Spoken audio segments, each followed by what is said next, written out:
And we established a logic how Fourier analysis could help us to know the frequency response of linear time invariant system. It can be discrete or it can be continuous. Now the thing is that this Fourier analysis may not be applicable for all types of signals. For this reason, we have to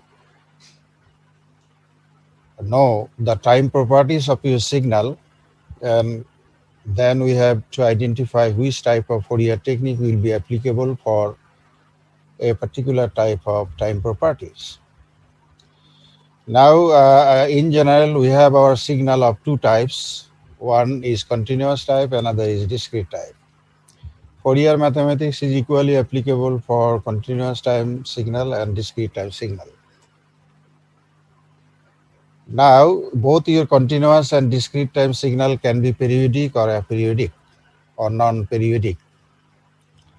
If your signal is periodic, you know that periodic signal is characterized by the property that a particular portion of your signal is repeated after a certain interval of time.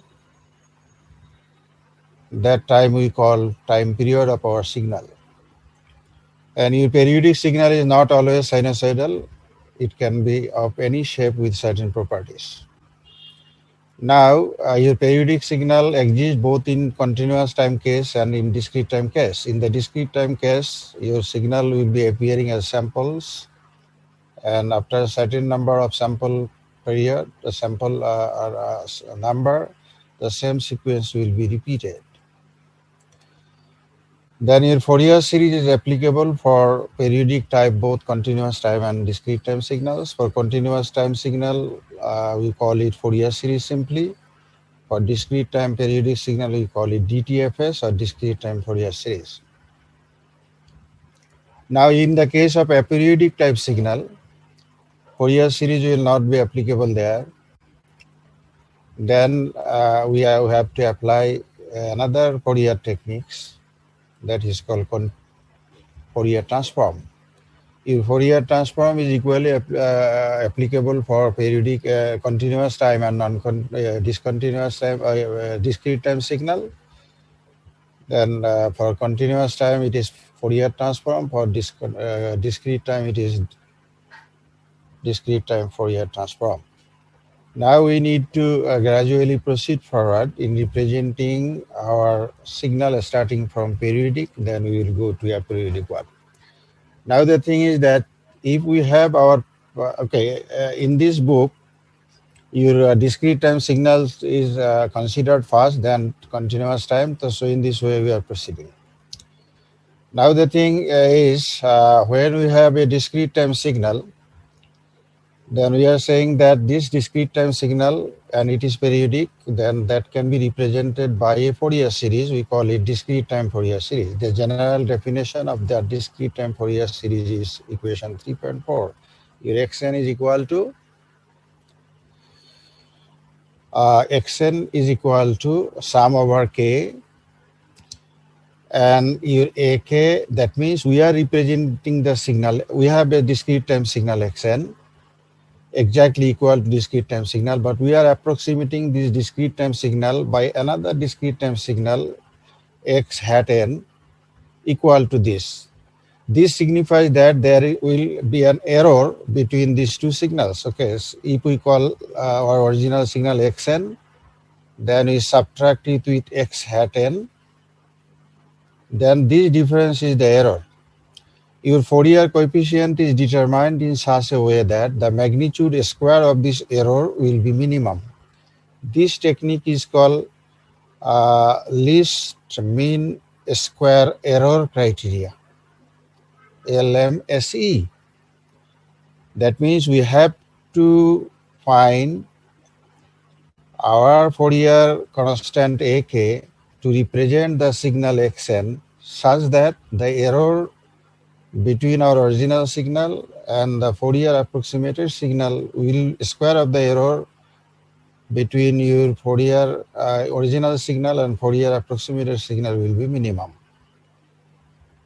And here in this case, you know that in the last class we discussed that when we have our signal given periodic, then from the periodic signal, only one frequency called fundamental frequency will be known to us.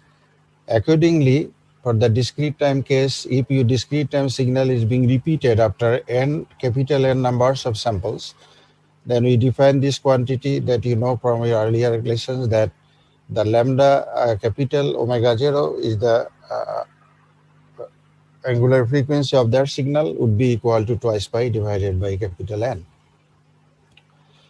And other signals will have the frequency that will be the integer multiple of omega 0. This is, say, for example, k into omega 0. So the other signals are appearing here with k equal to omega 0. And ak is the Fourier constants. Now the thing is that how many Fourier constant will be involved here. In your continuous time case, you have seen that infinite numbers of harmonic components are needed to represent the signal theoretically. But here we will see that in the case of continuous discrete time signal, you do not need that many number of your AK, the Fourier constant. The reason is that the Fourier amplitude will not be unique. For example, for higher values of K, that we will be discussing, that how many numbers of AK will be needed to represent that signal Xn. Now, how to find Xn? Your Xn can be determined in this way. Okay, in the case of, similarly, in the case of continuous time signal, the same equation will be something like this. We'll discuss this equation later. Now, the thing is that how many, for example, numbers of Fourier constant will be needed here, that can be determined in this way. You see that in your sum, we have a quantity, say e to the power j omega 0 kn. Now, if we just increase this number of, because of this factor, you see that if this factor is something like this, say e to the power j, we know that omega 0 equal to twice pi divided by capital N, isn't it? Yes, sir. Then if we just increase the k, for example, say k into plus n, say n is the number of period of the original signal, and we multiplied with k, then what will happen? This would be equal to e to the power j twice pi k divided by n into n multiplied by e to the power j twice pi n, isn't it? Yes, sir. What is the value of e to the power j twice pi n? Because So 1. Yes, it is 1. If it is 1, then this is equal to 1, say. Then you see that, what does it mean? That it means that if we, then how many unique values of k will be applicable here then? You have to have only n values of your harmonic that will be unique. The other values will be repeating, isn't it? Because if we go for twice n, you will see that same thing is appearing. As a result, you see that although in your sum, this k, in the case of continuous time, it will go to infinity from k equal to j, minus infinity to infinity. But in the case of discrete time signal, you will see that your sum over k is from k equal to 0 to n minus 1. Altogether, n numbers of Fourier coefficient ak is available. Okay, so in the case of discrete time, continuous times, discrete time periodic signal, we need to know that only n distinct values of your AK are available. We can reconstruct the signal by using those Fourier constants. So from this point, one, you have to consider two important issues. One, in this case, your signal Xn is periodic with period n, and your AK will also be periodic with same period n. And Your sum can be from k equal to 0 to n minus 1, or it can be from k equal to say n minus 1 divided by 2 to n minus 1 divided by 2, depending on the nature. Altogether, you have to consider only one period of your AK to reconstruct your signal. We will illustrate this by using an example, then it will be clear to you. Now the thing is that how to find AK. Your AK can be determined in the same way that we determine the Fourier constant for continuous time signals. Okay, your AK will be equal to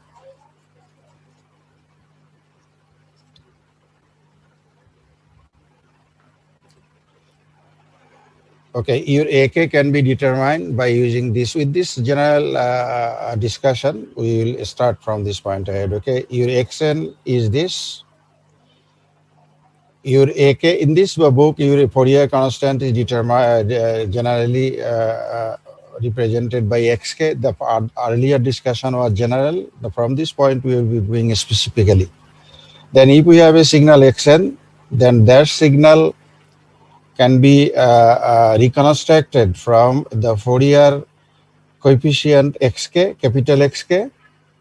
And how many capital Xk we'll need? We will need n numbers of capital Xk, capital N number. That n is the period of your discrete time periodic signal. And your Xk can be determined in this way, where your omega 0 is the fundamental frequency defined by twice pi divided by n. And this relationship is something like this. It is a what we call reversible transformation. For example, if we know our Xn periodic, that can be transferred into a Fourier analysis by using this analysis formula. This is called the forward direction is called analysis. In this analysis, what is the thing we are extracting from the signal? The Fourier constant xk. Your xk is determined by 1 over n from n equal to 0 to n minus 1. You have to sum it over one period of your signal and divide it by 1 by n. Then that is what your analysis formula. And use this formula is your synthesis formula. That means if your xk is available, from xk we can reconstruct our signal xn. So this is what your forward and backward transformation from Fourier series to time domain signal, and from time domain signal to Fourier series. Okay, so only the thing here is, once your signal is given, first thing is what? You have to identify what is the period of your signal. Once the period of your signal is available, then you evaluate your synthesis sum, analysis sum, that will give you the Fourier constant xk. Once your xk is available, again we can go back to xn by using the synthesis formula. But this is will be appearing in pairs, because only one transformation is meaningless. Okay, we cannot use our synthesis formula to the left unless we know the value of xk.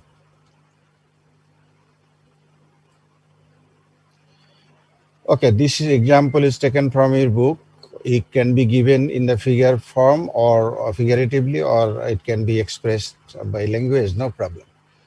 Now, if we have our signal and we are discussing Fourier series, so our time property of your signal is periodic. So if your xn is given, then you have to examine first that what is the period of your xn, because your summation is to be carried out over the period. The amplitude at the sample points of your signal will be given.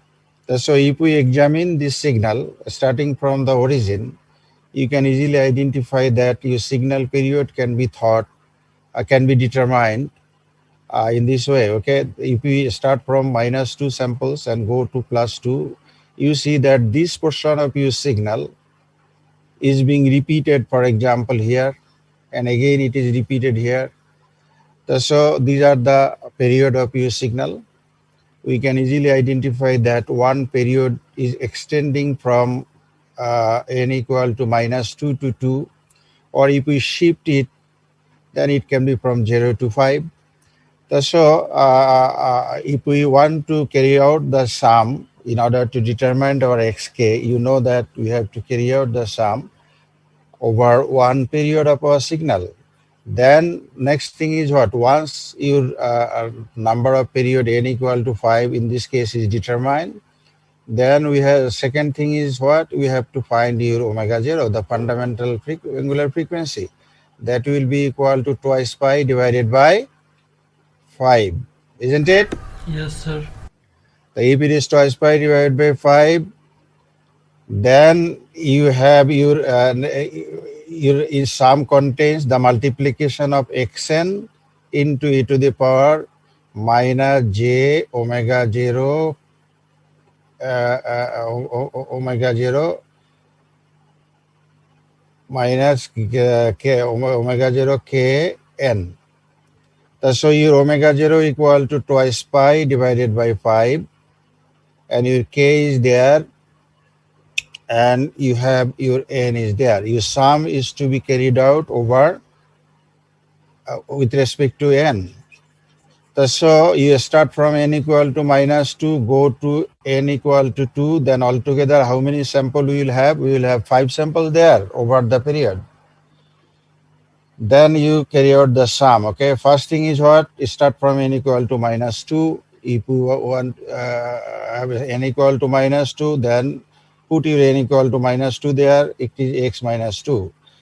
Then your value of n equal to 2 there in this factor, then this is this factor, okay? In this way, you can go from n equal to minus 1, n equal to 0, n equal to 1, n equal to 2. So you have your 5 terms there.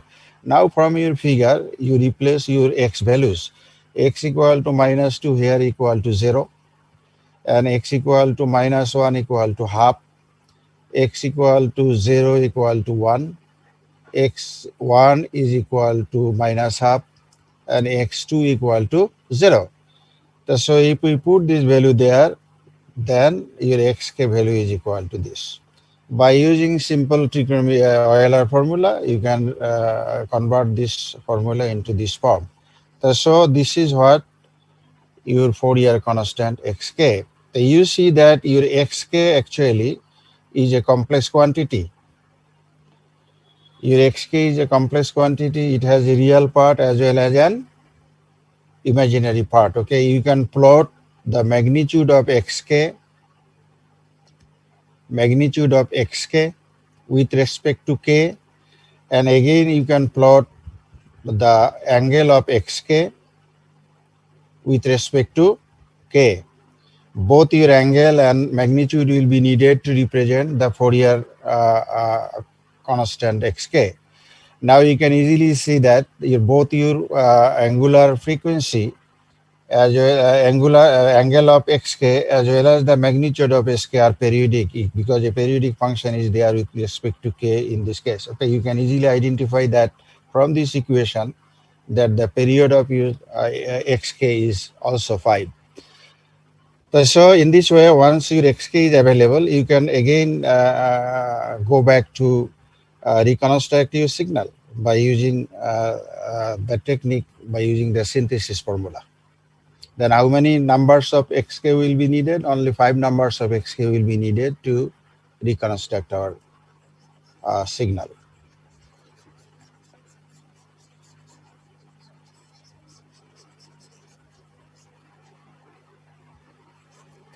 So here you see that only summation will be needed, and your summation will contain a complex factor e to the power minus j omega 0 kn. So all these 5 values of your xk are calculated here, and you know that these are the complex quantities, contains an angle as well as a magnitude. And if you can examine it, that what is the nature of your xk's, you can easily say that because we are calculating our xk from k equal to minus 2 to k equal to 2. The reason is that what we have already shown that your xk will be periodic, and your n numbers of distinct xk are available. N is the period of your signal. In this example, our n equal to 5. So we need only 5 values of our k extending from k equal to -2 to k equal to 2. And if we go to and the reasoning, we have shown that why minus values of k's are needed. You know that your xn signal is a real, but we are constructing a real signal using complex sinusoid. For this reason, you need both your negative and positive values of your frequency in order to get your real signal. And this another property will be applicable there, that is what the conjugate. Okay, that means the negative values will be the conjugate of your positive one. So you can easily identify this thing. You see that your x equal to x minus 2 for k equal to -2. And the value of your Fourier constant is this. You go to your x equal to 2. If we go to x equal to 2, this is your k equal to 2. And the value is this. What is the relationship between these two Fourier constants? Sir, angle is different. Angle is different. What does it mean? Opposite angle, sir. That signifies that these two quantities are complex conjugate. So you can easily see that your x minus 2 is the conjugate of x2, because you see only the imaginary part will be negative. Angle is negative, okay? So similarly, if we examine for k equal to -1, this is what your value, and for k equal to 1, this is what your value, okay? So this signal might contain an average value. For this region, the value at x equal to 0 is appearing here. But if we add them together, ultimately you will see that this conjugate nature will create a real signal.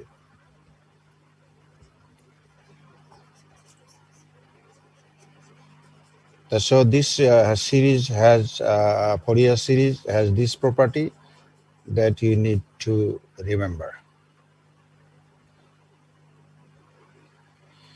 Now another, this is figuratively shown. The magnitude is plotted as well as the angle is plotted, and you can easily see that both are periodic with respect to k. Now there you have your two problems there. From your book, you try to solve and verify the result. And those problems will not be exactly reproduced in your exam. The reason is that as you are at the end where we cannot see you in that way that we can see in your physical exams. For this reason, you try to get accustomed to it, how to apply the equation in practice, okay? First thing is what? If we want to go to our first figure, can you identify what is the period of your first figure A? It is simple visualization, okay? You have to do it. Once you have your period known to you, then you apply your equation that we have applied in the earlier case. You sum it over the period, then you will find xk. In the same way, in figure B, you see that you can easily identify what is the period of your signal. Then accordingly, you can proceed with calculating the Fourier coefficients. Now, computation of the DT-Fs coefficient by inspection. Okay, two things are there. Once, if your signal is given, and your signal can be of any form but periodic, but your signal can also be represented by a closed mathematical form. Now the thing is that we have our functions, say sine omega t, cosine omega t, or a combination of sine and cosine omega t's.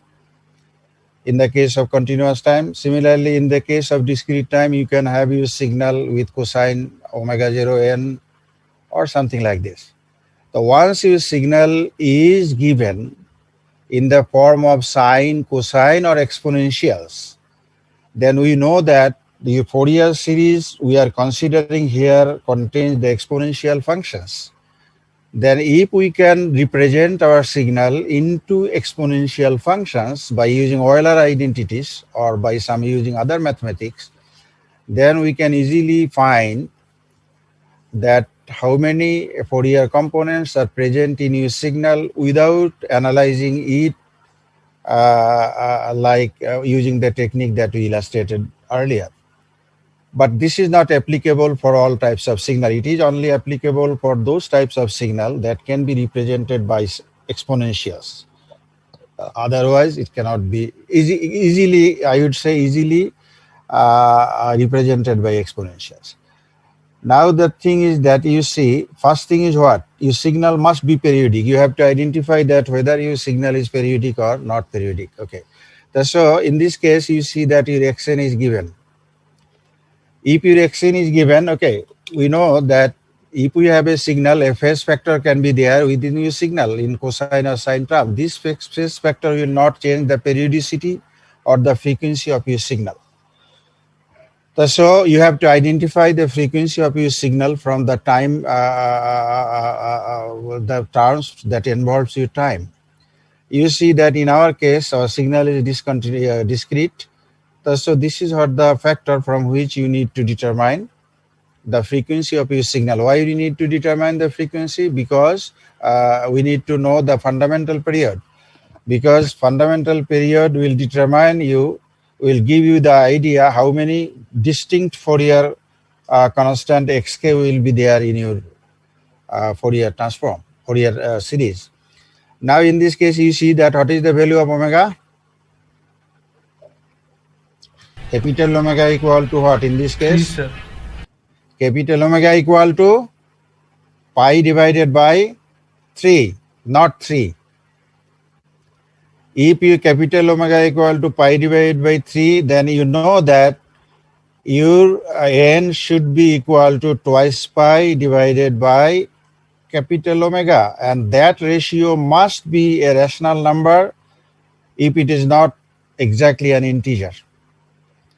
Then you put the value of omega 0 there, then this should be equal to twice pi divided by pi by 3 is equal to what? Is it not 6?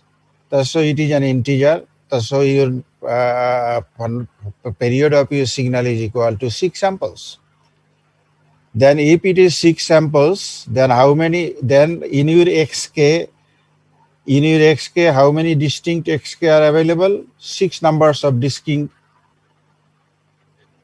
xk will be available, because your Fourier constant xk is also periodic with same numbers of samples, that is or with the same period that we determined from the original signal. Now the next thing is that once we know how many xk's are available, then we have to determine the values of those xk from your signal. Now you can do it by using the sum.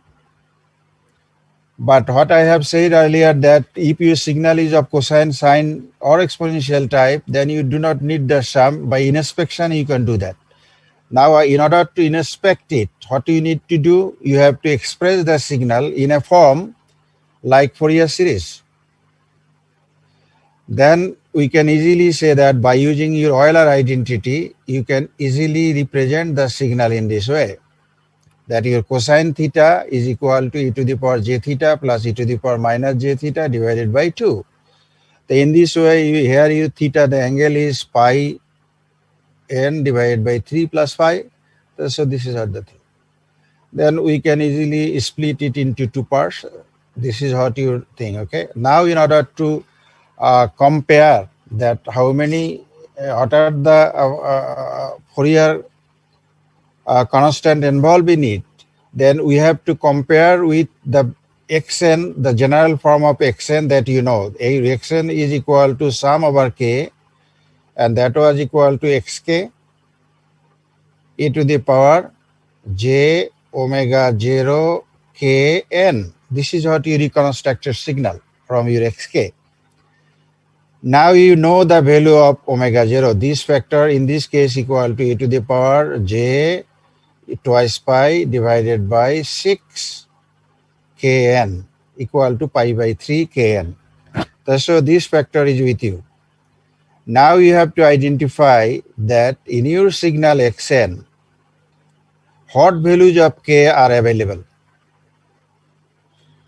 Okay, if we examine the first term, you see that this is a complex factor that comes from the phase of your signal, and your time dependent part is this. If we compare this term with this factor, what is the value of k?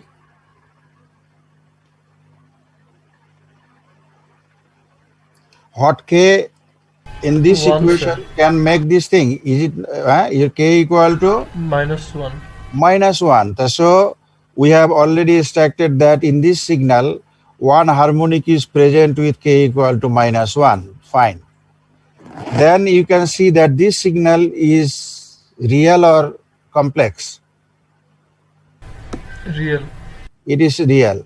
If it is real, you see that k -1 is a complex amplitude because it contains a factor half e to the power minus j phi. Then you have to easily identify. You have to identify that we must have a k equal to 1 then there, and that must be a conjugate of your k equal to -1. Otherwise, a real signal cannot be prepared. So you can verify it by examining your second term. In your second term, we have a phase factor there, and you see that that phase factor is also conjugate of your first phase factor for k equal to -1. And in this case, if you compare this term with this one, you can easily say that okay, your k in this case would be equal to 1. And these two terms are conjugate to each other. So we have our k equal to 1 with amplitude is equal to half e to the power minus j phi by 2.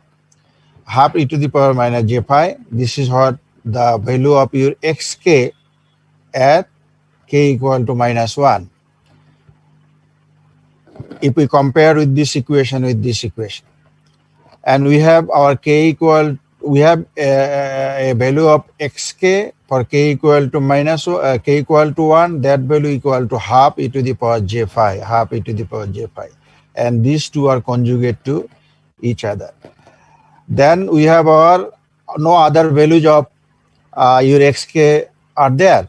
Reason is that because you don't have any other term. Altogether in this equation, as you know that we have our periodic signal with period n equal to 6, then how many values of xk will be there? 6 values of xk must be there. But among these 6 values of xk, we have our 2 non-zero values of xk. One is for k equal to -1, another is for k equal to 1. Then we have our other values of k within one period, those values will be equal to 0. So in this way, we can easily calculate or inspect or determine the Fourier constant of a periodic signal by inspection. But this technique is restrictive because it is applicable for the signals that can be expressed by what? Either cosine or sine or equivalently by complex exponentials. Then we can split or rewrite the equations with the help of Euler identity. Then we can compare the equation with our general Fourier equation, then determine what non-zero values of xk are available. Then this equation is illustrated there.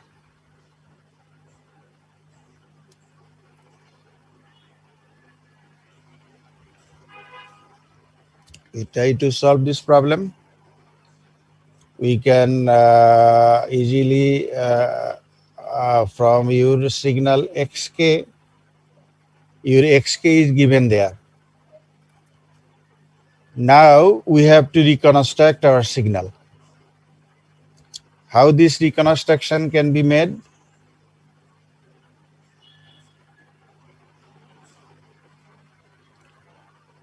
because you have to use the reconstructed signal.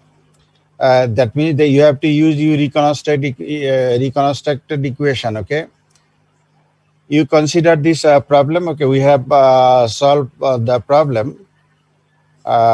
In the next slide, we can show it. But before going to the next slide, you can see how this thing should be calculated. The thing is that, okay, can you see the slide or it is shifted somewhere? Can you see the slide? No, sir.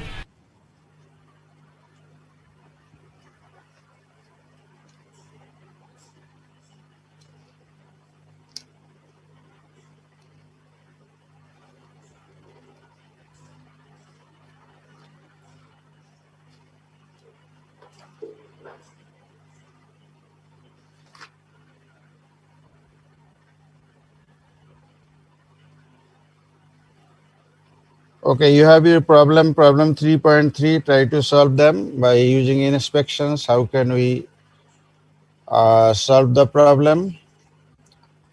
Then we can show an example.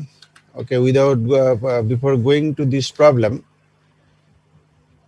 we can illustrate or redo the example 3.5 to show you how can we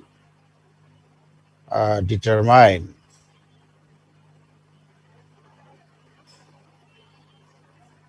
the Fourier or the signal from the Fourier constants.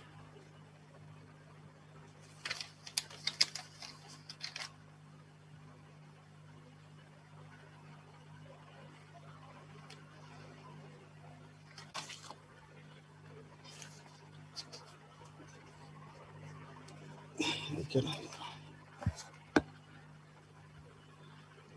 So what happened? It is slide sharing is there, not there? Can you see it now? Yes, sir.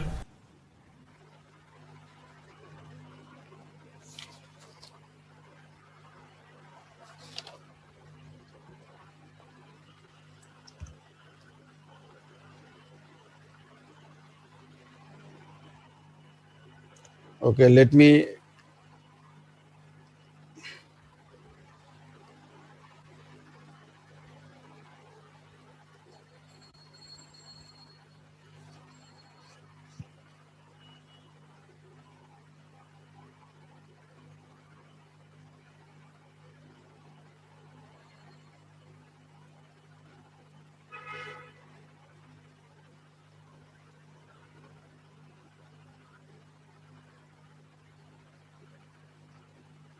Just I need to show the book to you. For this reason, I am taking time. Okay.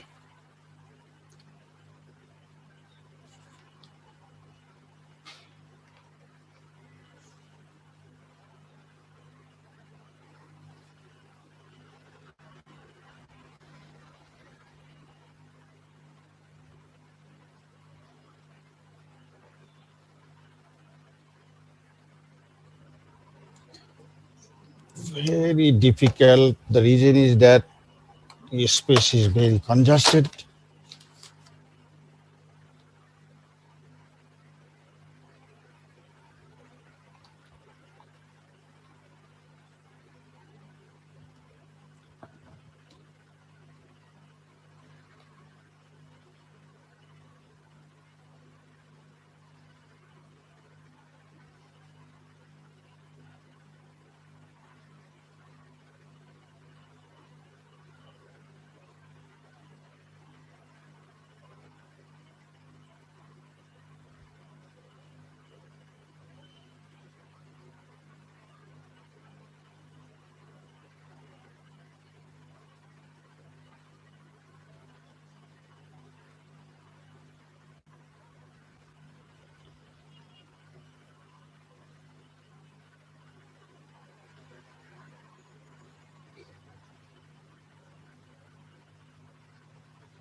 Where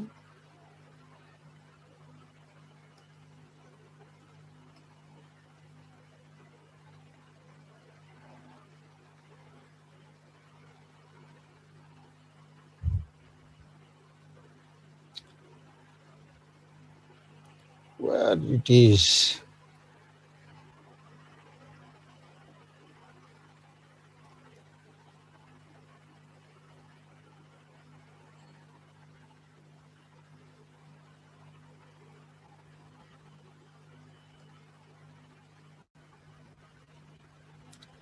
I cannot find it actually.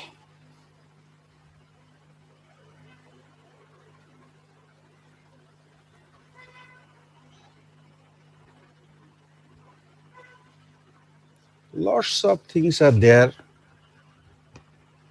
with a single, where it is?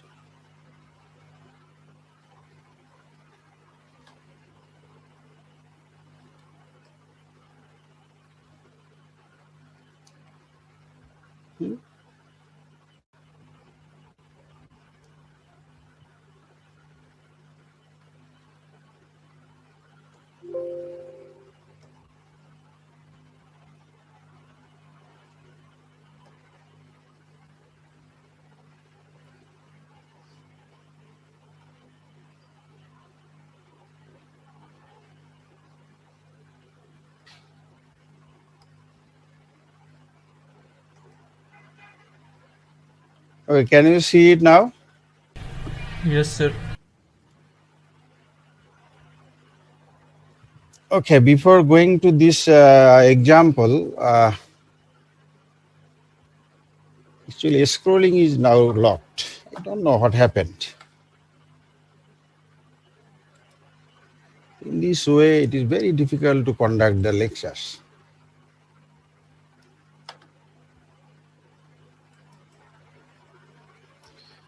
Okay, we have illustrated this thing and try to redo the thing. Now we have another signal. We are showing that signal. Okay, we have illustrated some periodic signal there, but we have different, many other classes of periodic signal. Then another very important signal that we need to use in many of our practical purposes is an impulse train. You know that the definition of impulse for your continuous time case and discrete time case. We know that our impulse is defined by delta n. For discrete time case, it has a magnitude equal to 1 at n equal to 0. If this delta n is reappearing after certain interval of samples, then we call it an impulse train. Okay, look at this figure 3.9. It is an impulse train. And you see that an impulse is appearing at n equal to 0, and another impulse is appearing at n, and another impulse is appearing at twice n. So the period of this impulse train is n. So if we have an impulse train represented by figure 3.9, that can also be represented by this equation. Okay, xn is equal to L equal to minus infinity to infinity delta n minus L into n, where L, if your L equal to 0, then it is this signal. And if your L equal to 1, this is this. Or L equal to 2, this is this. Okay, so in this way, you can identify this is also a periodic signal. And if you want to express it into Fourier series, what you need to do, we have to find xk. If you want to find xk, what you need to do, we know the definition of xk, that your xk is equal to 1 over n, sum n equal to 0 to capital N minus 1, xn multiplication e to the power minus j capital omega 0 kn. So if we want to use this equation, in our case, our period is n, then your sum is from n equal to 1 to n equal to 0 to capital N minus 1. Then our signal within this period, because from n equal to 0 to n minus 1, we have n numbers of samples, and these constitute one period of your signal. Then we have to take into account how many we have to take into account the value of your signal within this period. Thus, in this case of impulse train, between n equal to 0 to n minus 1, this means this point, we have only one impulse appearing at n equal to 0. Thus, so this impulse is delta n.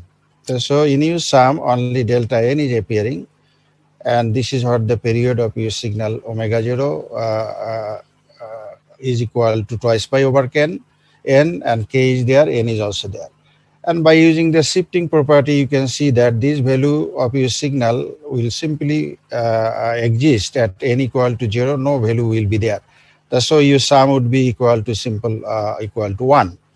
If it is 1, then because although we are summing from n equal to 0 to n minus 1, but within this interval, we have only one signal present at n equal to 0 with magnitude equal to 1. So the sum value will be equal to 1. Then your Fourier constant is equal to this. This is an interesting example. You see that we have our signal, that is, we have our signal present there, and that signal is periodic and it is an impulse train. If it is an impulse train, then your signal has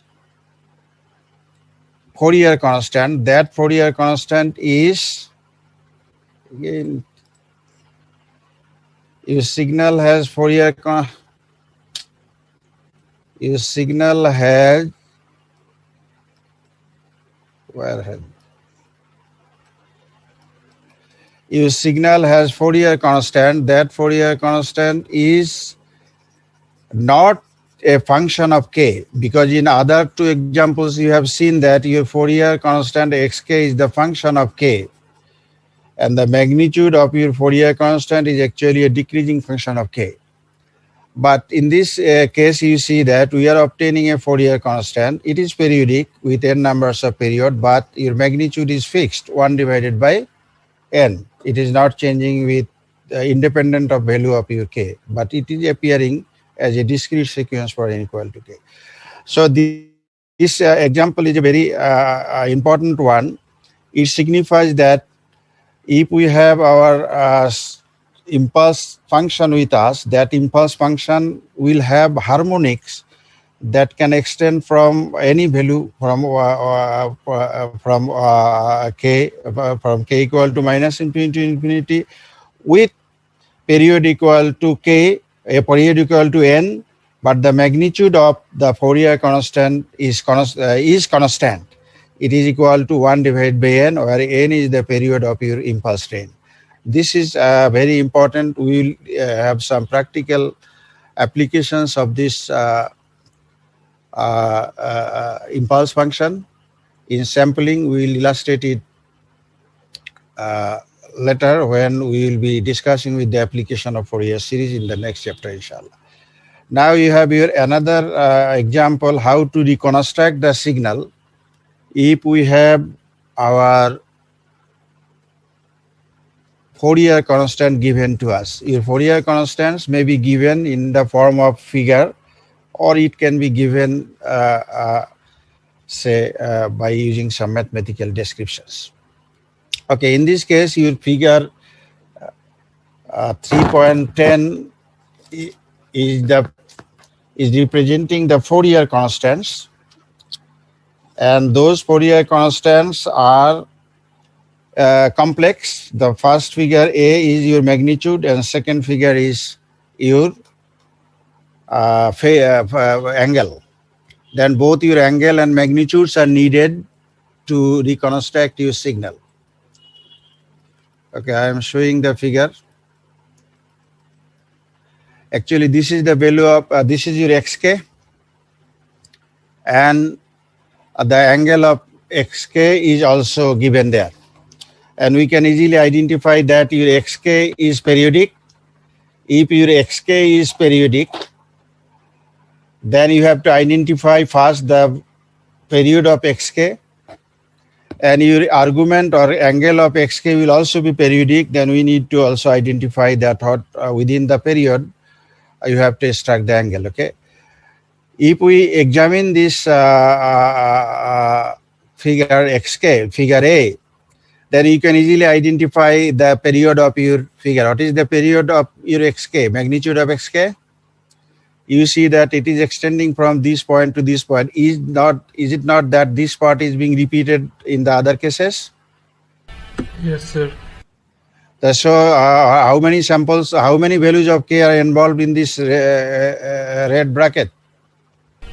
8. It is 8. 9.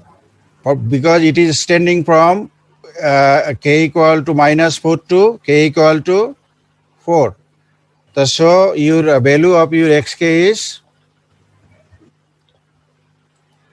how many values of xk are there? 9. 9 values of xk will be there. Okay. So you can easily, why we need this? We need this because in order to reconstruct the signal, we only need, we need to know how many distinct values of xk are there in your signal. Those, because the period of your signal will be exactly equal to the period of your xk. So we have already determined from the figure that period of your xk is 9.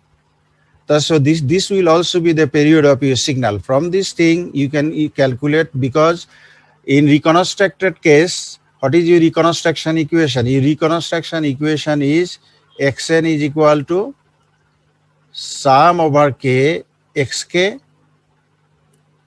e to the power j capital omega 0 k n. Then if you want to use this equation there, then what you need to do? First thing is you have to determine n. Then if we know the value of n, in this case n equal to 9, then we have to find your omega 0. That omega 0 would be equal to, omega 0 would be equal to what? Omega 0 equal to twice pi divided by n.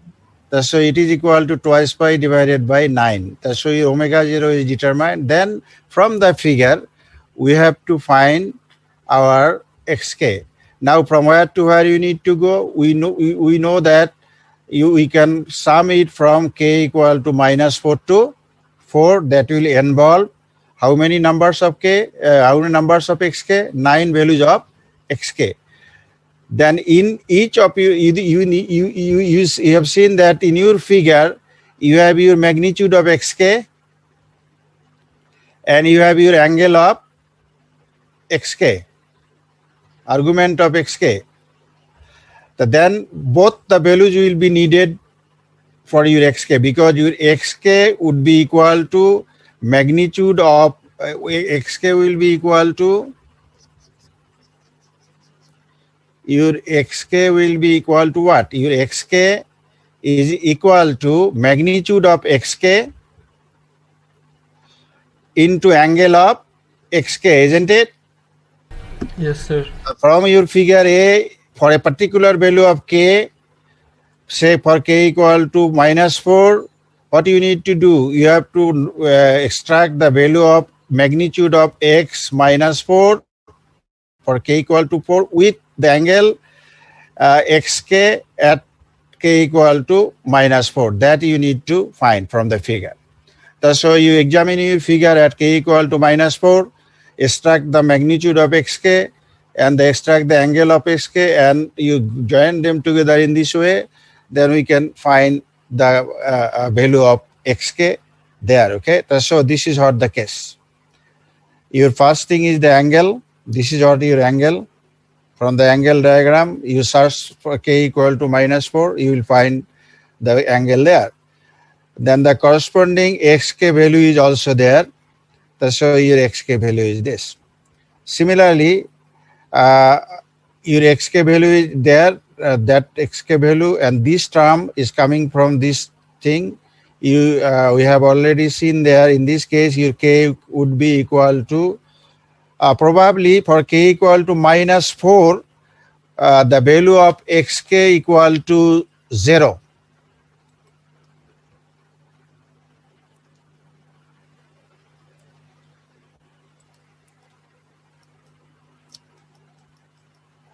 Okay, what is the value of your xk at k equal to -4? Here, is it not 0? It is 0. Okay, similarly, your angle is equal to 0. Thus, your first term equal to 0. For k equal to -3, we have a value of xk, the magnitude equal to 1, isn't it?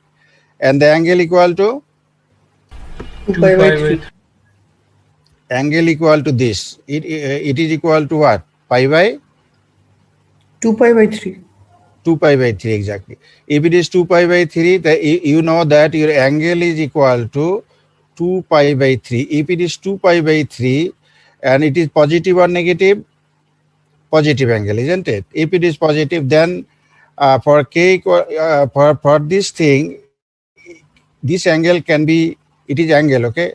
So if it is angle, then your magnitude of xk is equal to, that means your x minus 3 is equal to, magnitude of x minus 3 equal to 1.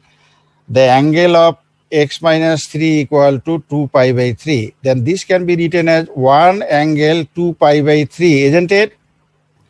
And Yes. that is equal to 1 in exponential form, 1 e to the power j 2 pi by 3, isn't it?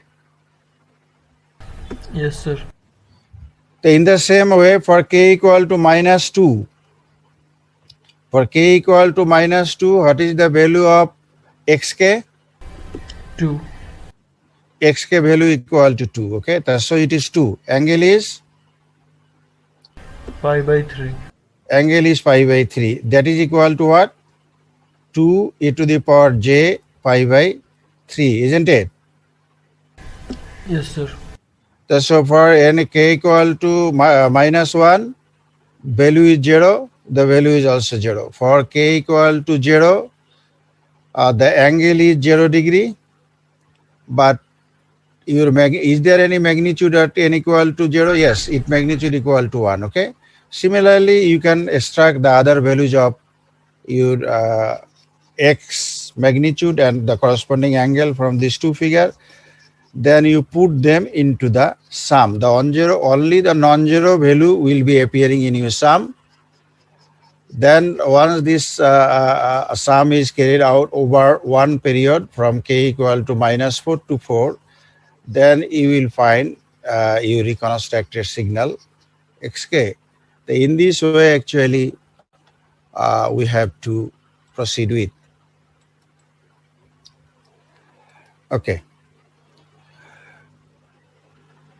Because if you can do one problem or example very carefully, the others are simple replication of this thing. Okay, then our sum is this. This is what for k equal to -3. This is for your k equal to -2. This is for k equal to 0. This is for k equal to. In fact, what it happens that for k equal to -4 to 0, the term that appearing at k equal to -3 and k equal to 3, these two terms will be conjugate to each other, isn't it? Yes, sir. For k equal to 2 and k equal to -2 and k equal to these two terms are conjugate. And in this case, if we have our odd numbers of terms present in xk, then you can see that one term will be there at what? For k equal to 0. That corresponds to average value of your signal. The others will be appearing as complex conjugate. If they are not conjugate, then what will happen? You cannot obtain a real signal, okay? So is there any confusion in doing this? Actually, what you need to do, your xk values can be given either in the figure or in descriptive form. But if it is given in the figure, then in general, your two figures will be there, one for the magnitude, another for your angle. Then from this figure, you have to identify what is the period of xk, because the period of xk is exactly equal to the period of your time domain signal, periodic signal. So once your period is determined, then you find the angular frequency. Okay, this is the thing. Then you go to your sum, put the angular frequency there. Then you examine your figure that what values of xk in terms of the magnitude and angle are present. Then you put them into this sum.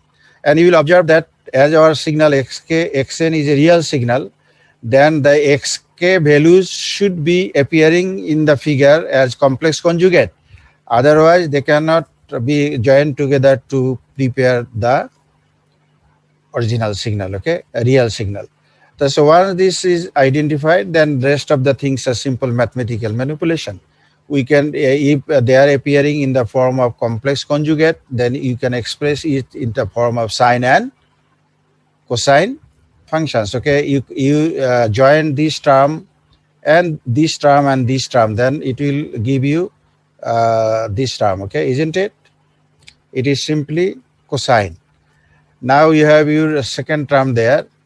This is your cosine. Why you are cosine that? Because none of the amplitude contains any factor there that is j or something like this. Because for this reason, you see that if we have a factor j there, that means a 90-degree phase shift is there, then what will happen? The cosine term will be appearing. But here in our case, only sine terms are appearing. So you see that this is your signal. This is your next signal, and this is the average value of your signal present there. We can easily identify what are the harmonics present in your signal. Okay, in the real signal, you see that what are the harmonics present here? In the real case, how to identify it? You have to identify it by comparing with this equation cosine omega 0 n k. Okay. Because the real part of e to the power j omega 0 n k is cosine omega 0 n k. Forget about the phase shift, because phase shift will not be considered in determining the time period or the harmonic number. So in this case, if we compare in our case, you see that omega 0 was equal to twice pi divided by 9, and our n is there, k is there. So if we compare this term with this one, how can we say that? You can easily see that your k equal to 3 there. If we put k equal to 3, then this term would be equal to 6 pi n divided by 9, isn't it? Yes, sir. And in the second term, what is the value of your k? 2. K equal to 2. And you see that in the real case, it is also a Fourier series, but it is trigonometric and it is exponential. But if we compare these two equations, you see that in your exponential case, both your minus values of k and plus values of k are involved, and the corresponding values are actually complex conjugate. But in the case of real case, only positive values of k are there. You see that k equal to 3 and k equal to 2. But in the case of exponential representation, we need k equal to minus 2 and k equal to minus 3. Otherwise, a real signal cannot be constructed. Okay. Now you have your problem there. Can you solve this problem? Yes, sir. Okay. You see that in this case, no figure is there. What is there in it? Your description is there about your Fourier constant. Okay. You see that your Fourier constant is defined in this way. You have a signal periodic, one period of DTFS, that means discrete time Fourier series is given, that it is equal to half to the power k, and it is there from 0 to 9. Now, if it is 0 to 9, if your xk is given as 0 to 9, and this is one period, then how many distinct values of xk are there? 10. 10 distinct values of xk are there. And are they real or imaginary, or real, imaginary, or complex? Real. Because yes, your xk values are here given, all are real. So you have your real values of xk, and the value, how many values are there distinct? N equal to 10 distinct values are there. Then from this information, what thing can be determined first? Because you know that this is discrete time Fourier series, so your signal is discrete time and it is periodic because it is Fourier series. So from your xk, we know that the period of xk is equal to 10. If the period of xk is equal to 10, then this n equal to 10 is also the period of your time domain signal, isn't it? Yes, sir. So your omega 0 equal to what then? Omega 0 would be equal to twice pi divided by 10. Yes, sir. Is equal to pi divided by 5. So your omega 0 is already with you. Now you have, what you need to do then? You have to carry out the sum from k equal to where to where? From k equal to 0 to what? 9. 0 to 9. Okay, your value equal to half k, and your exponential term would be equal to e to the power j omega 0 equal to pi divided by 5.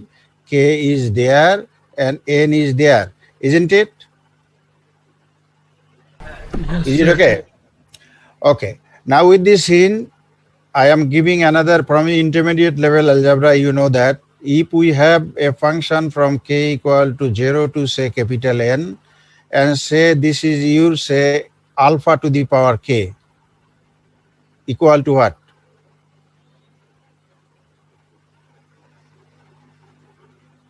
Okay, just if it is infinity, what is the value? Is it not 1 divided by 1 minus alpha? Yes, sir. Then you know this thing from intermediate. But if we have a finite numbers of terms there, say n in your sum, it is equal to what? It is simply equal to 1 minus alpha to the power n plus 1 divided by 1 minus Alpha. Alpha. Okay. So in this way, you can do that. You can easily find, then in the wink of an eye, you can extract the answer. Can you verify the answer? Yes, sir. You see that your first term would be equal to what? In your sum, what is inside it? You can put, for example, the factor together that contains the exponent k. Okay. This is equal to what? This is equal to half into e to the power j pi divided by 5 into n to the power what? K, isn't it? Yes, sir. So if this is thing, you can consider this your alpha. So if it is alpha equal to this, you put the result there. Okay. Now the thing is that why this term is half. You see that in your case, this term will contain this alpha, your alpha to the power n plus 1. In your case, n equal to what? 10. N equal to 9, okay, because your sum is from 9, okay, not 10. So this is equal to half e to the power j pi divided by 5 n to the power what? 10 is equal to what?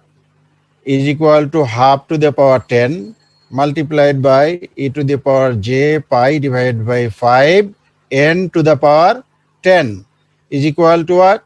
Half 10 into e to the power j 2 pi n, isn't it? Yes, sir. E to the power j 2 pi n is always equal to 1 because n is integer. So your your numerator is 1 minus half to the power n, and the denominator is this. So in this way, you can calculate, you can reconstruct your signal. Your signal is complex or real? Real. Is it real? কোনো প্রশ্ন জিজ্ঞাসা করলে without considering anything, why you answer, for example, without reasoning it? Is it a real signal? Is it a real signal? No, sir. So this is your case from this part. So you have your few problem there. You try to solve them, okay? And in the slide I have already supplied to you contains the solution of few problem there, okay? Try to understand it, but the logic is exactly the same that we followed here, okay? That's it from my part today.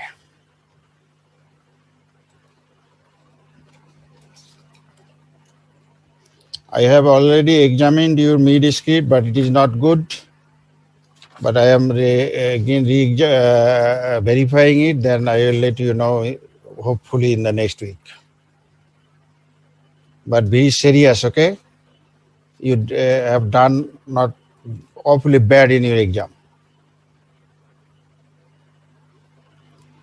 Although the things are very simple and mathematical. You are section B, isn't it?